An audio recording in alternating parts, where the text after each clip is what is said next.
The assessment of army was, as they have promised, to go back by 15th night. They hope 15th night because they think that most of the area has been already captured by us.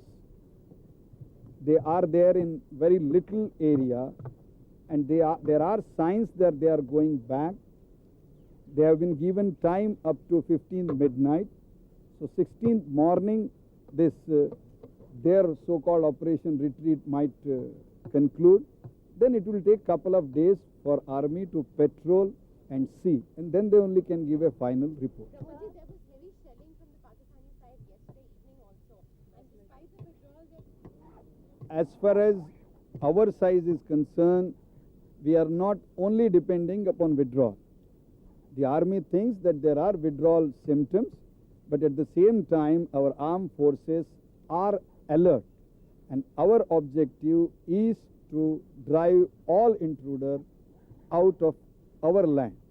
So whether they go voluntarily or they did not go, our Operation Vijay includes to drive them out. If they don't go, they will be thrown out.